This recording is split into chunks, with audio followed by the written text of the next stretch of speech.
Good morning, everyone. Yeah, a little bit of a frog in my throat.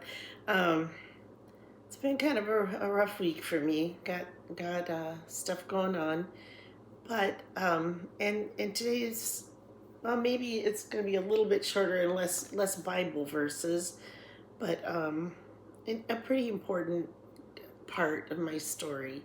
We've talked about about not trusting in man and about some of those things, and that's very true. um, but this story is about not trusting in yourself.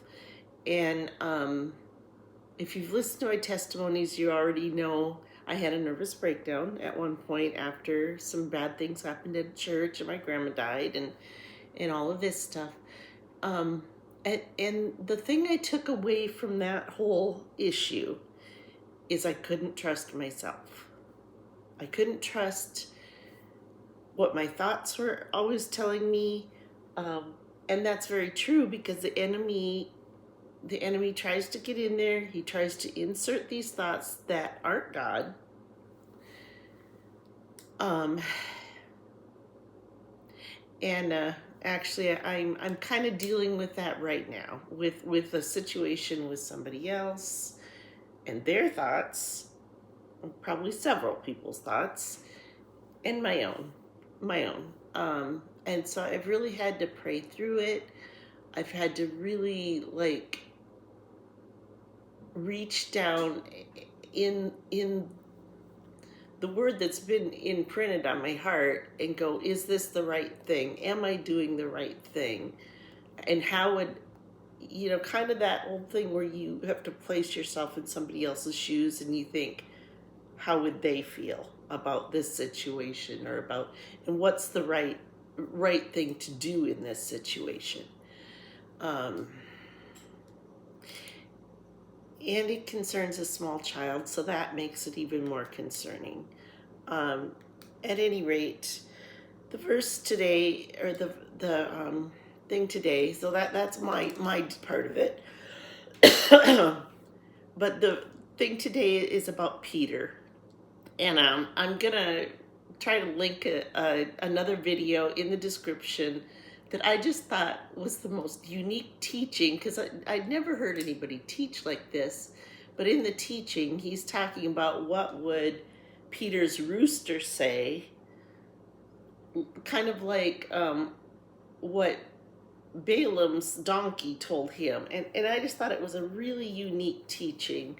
So I'll try to link that. But that's what the story's about today. It's about Peter. He, if you remember, when Jesus died, Peter was always the gung ho one. He cut off the guy's ear, and he was the one. Oh, I'm never gonna leave you. I'm never gonna leave you. And you know, anyway, if you don't know the story, I am gonna read it. I'm gonna read that, and it's kind of long. So let's start with that. Let me find it. I didn't get everything marked quite as good as I usually do, but I have them written down. So it's Luke 22. Let's start with 31 through 34. And this is at the Last Supper, the Passover meal, before Jesus was crucified. And now I gotta find it. Sorry, it does pay to mark these a little bit better, but considering everything going on, I kind of decided that I would just look it up. Okay, so they're at the Passover meal, and he's talking to his disciples. So Peter, who was also called Simon, and I'm telling you that so you understand it, he calls him Simon in this passage. And starting at 31, Simon, Simon, indeed Satan has demanded to sift you all like wheat.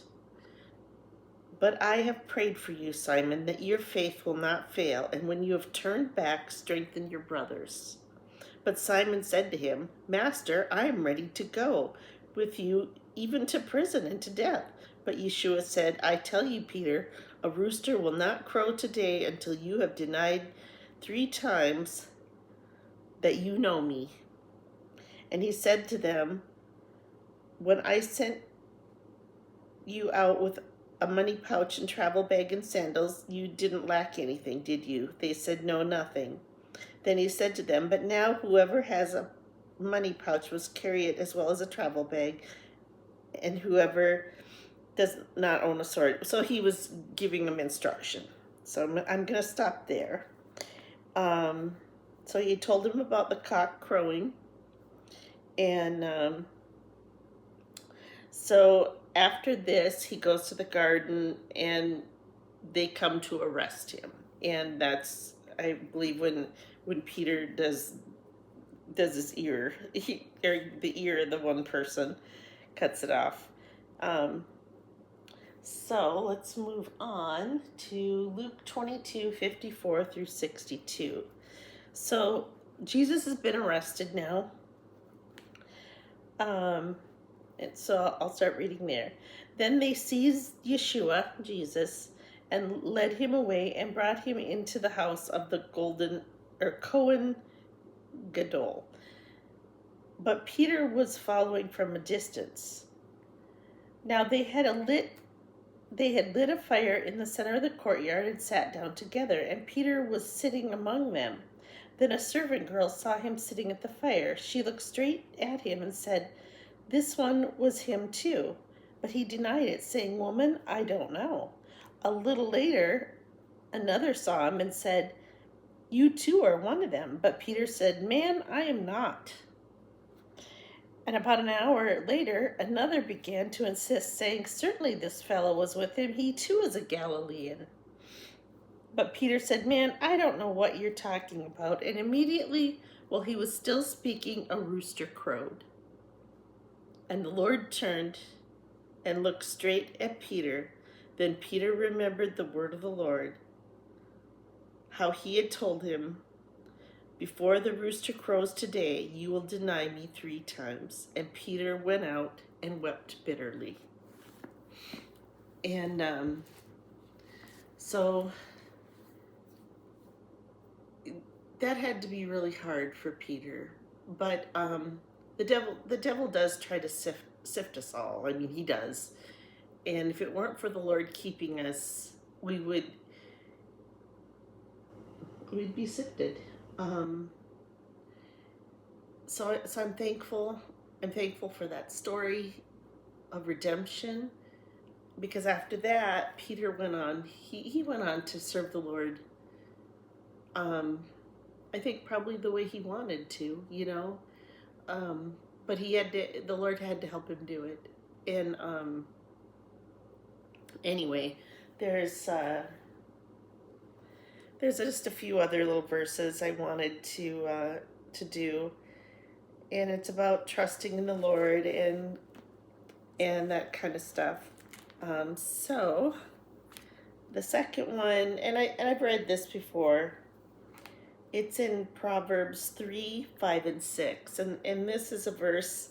This verse I ended up when I married my second husband, and things were just so rough. I ended up wood burning this into a board that got put down in this big closet. And so, because I was just living on this verse, because I didn't understand anything that was going on,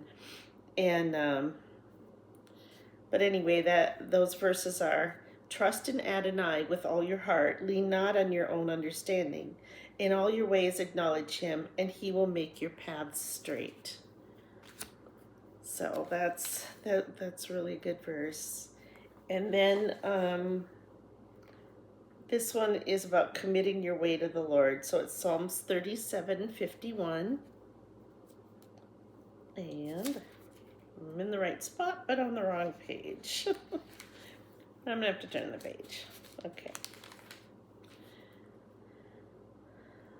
Did I write that down? Oh, 37:5, not 51. Okay. Commit your way to Adonai, trust in him, and he will do it. And then the last one is about the flesh failing. Psalm 73:27. For behold, those far from you will perish. Is that the right one? 73:27. Okay, well. For behold, those far from you will perish. You will put an end to all who act like a harlot, are unfaithful to you. But for me, it is good to be near God. I have made my Lord Adonai my refuge, so I will tell of all your works. And I also read 28 there. And I don't remember that being the exact verse, but sometimes I get mixed up because of my head injury. But at any rate, it's a good verse, so we're gonna go with it. So this message is probably a little hard because it's real hard sometimes to know when you're hearing from the Lord. We shouldn't be too overconfident. That's not a good thing. That's not acting humbly, first of all. And we really need to pray through and really, really seek the Lord on matters and listen for His voice. And anyway, I wanted to bring up one last thing, and this might end up being my farewell. I don't know yet, but I was thinking about how once we get past this life and we get to where the Lord wants to take this world and His people, we're gonna be in the New Jerusalem, the new city, and that's just such an exciting thing. And so my farewell today is, I will see you in the New Jerusalem. Because someday I want to go to Israel, and someday I am going to Israel. I am, because the Lord's going to bring down a new city. He's still got plans for that place.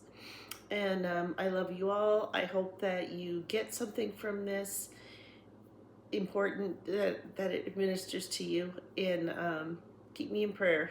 I appreciate it. Bye.